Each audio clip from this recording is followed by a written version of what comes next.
آپ کو اپڈیٹ کر رہے ہیں خیبر پختونخوا علی امین گنڈاپور کو حراست میں لے لیا گیا ہے۔ اہم ترین خبر دے رہے ہیں اسلام آباد سے۔ وزیر اعلیٰ خیبر پختونخوا علی امین گنڈاپور کو حراست میں لے لیا گیا۔ علی امین گنڈاپور کو ریاست کے خلاف حملہ آور ہونے پر قانونی کارروائی کی گئی اور اب انہیں گرفتار کر لیا گیا ہے۔ مزید تفصیلات جان لیتے ہیں بیورو چیف اسلام آباد طارق چودھری سے۔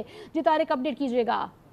جی، ذرائع سے معلوم ہوا ہے کہ خیبر پختونخوا کا چیف منسٹر علی امین گنڈاپور کو ریاست کے خلاف ریاست کی املاک پر حملہ ہونے کے حوالے سے قانونی کارروائی کا سامنا ہے۔ قانونی کارروائی کی جا رہی ہے۔ بتایا گیا ہے ذرائع کی جانب سے کہ علی امین گنڈاپور پر سرکاری املاک کو نقصان پہنچانے اور سرکاری وسائل کا غلط استعمال کرنے کے الزامات ہیں۔ اطلاعات ہیں کہ ان کو خیبر پختونخوا ہاؤس سے حراست میں لیا جا رہا ہے۔ جی، ان کو خیبر پختونخوا ہاؤس سے حراست میں لیا گیا ہے۔ طارق چودھری ہمارے ساتھ موجود ہیں۔ طارق چودھری، بتائیے گا ان پہ کون کون سے املاک کو نقصان پہنچانے کے علاوہ کون کون سے کیس موجود ہیں؟ کے خلاف ابھی تھوڑی دیر پہلے اسلام آباد کی ایک کورٹ نے بھی آرڈر کیا تھا۔ ان پر ایک بہت پرانا کیس تھا شراب کی برآمدگی کا، اور اس کیس میں ابھی تھوڑی دیر پہلے ناقابل ضمانت وارنٹ بھی جاری کیے گئے تھے، اور جو معزز جج تھے انہوں نے کہا تھا کہ اگلی سماعت پر ان کو پیش کیا جائے۔ اس کے علاوہ بھی آپ کو معلوم ہوگا کہ ریسنٹلی ان کے خلاف بہت سے مقدمات جو ہیں درج کیے گئے تھے، خاص طور پر جو پنڈی کا جلسہ تھا، پنڈی کے جلسے کے بعد اور اس سے پہلے سنگجانی کے جلسے کے حوالے سے کچھ مقدمات درج کیے گئے تھے، لیکن اب جو اطلاعات آ رہی ہیں ان کو خیبر پختونخوا ہاؤس سے حراست میں لیا گیا ہے، اور جو الزامات یہ ہیں کہ وہ ان کے جو جلسے جلوس ہیں ان میں سرکاری وسائل کا غلط استعمال ہوا ہے، اور اس کے علاوہ سرکاری املاک کو نقصان پہنچانے کا الزام ہے۔ اس بنیاد پر جو ہے ریاستی اداروں پر حملہ آور ہونے کا جو الزام ہے وہ بھی موجود ہے۔ ان بنیادوں پر ان کے خلاف قانونی کارروائی کی گئی ہے اور ان کو حراست میں لے لیا گیا ہے۔ ٹھیک ہے طارق چودھری، یہ بتائیے گا کہ کیا یہ پتہ چل سکا ہے اب تک کہ علی امین گنڈاپور کو کہاں لے جایا جائے گا؟ دیکھیں جی، ابھی اتنی جلدی تو معلومات نہیں مل سکی کہ وہ ان کو کے پی ہاؤس سے گرفتار کرنے کے بعد کہاں لے جایا جائے گا، لیکن وہاں پر پولیس جو ہے پریزن وین بھی موجود ہے، دیگر ذرائع بھی وسائل بھی موجود ہیں۔ ابھی تھوڑی دیر تک اس حوالے سے تصدیق ہو جائے گی کہ کیا ان کو پنڈی کی جیل میں رکھا جائے گا یا ان کو خیبر پختونخوا شفٹ کیا جائے گا۔ یہ ساری آپشن جو ہیں وہ انتظامیہ کے سامنے موجود ہیں۔ ابھی تھوڑی دیر تک اس بات کی تصدیق کر لی جائے گی کہ ان کو گرفتار کر کے کہاں رکھا جائے گا۔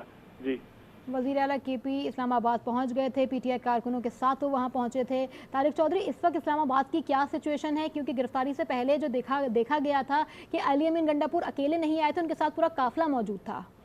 ان کے ساتھ جو ان کے ساتھی موجود تھے وہ ان کے ساتھ ہی کے پی ہاؤس چلے گئے تھے، جبکہ جو پاکستان تحریک انصاف کے کچھ کارکن ہیں وہ جو جناح ایونیو پر چائنا چوک اور اس کے گرد و نواح میں موجود ہیں، اور جب بھی وہ ڈی چوک کی جانب بڑھتے ہیں وہاں پولیس اور جو دیگر لا انفورسنگ ایجنسیز ہیں وہ آنسو گیس کی شیلنگ وغیرہ کے ان کو منتشر کرتی ہیں۔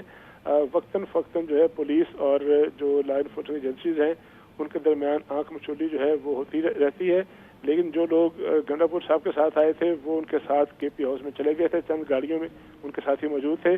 ابھی تک اس بات کی تصدیق نہیں ہو سکی کہ کیا ان کے ساتھ باقی لوگوں کو بھی گرفتار کیا گیا ہے یا نہیں، لیکن تھوڑی دیر پہلے رینجر اور دیگر لا انفورسنگ ایجنسیز جو ہیں خیبر پختونخوا ہاؤس میں داخل ہوئے تھے، اور وہاں سے چیف منسٹر کے پی علی امین گنڈاپور کو حراست میں لیا گیا ہے۔ الزام ان پر جو تصدیق ہوئی ہے وہ یہ ہے کہ سرکاری املاک کا انہوں نے غلط استعمال کیا، سرکاری املاک کو نقصان پہنچایا، اور اس کے علاوہ جو سرکاری ریسورسز ہیں بحیثیت چیف منسٹر کے پاس موجود ہیں ان کو بھی جو ہے غلط استعمال کیا گیا ہے۔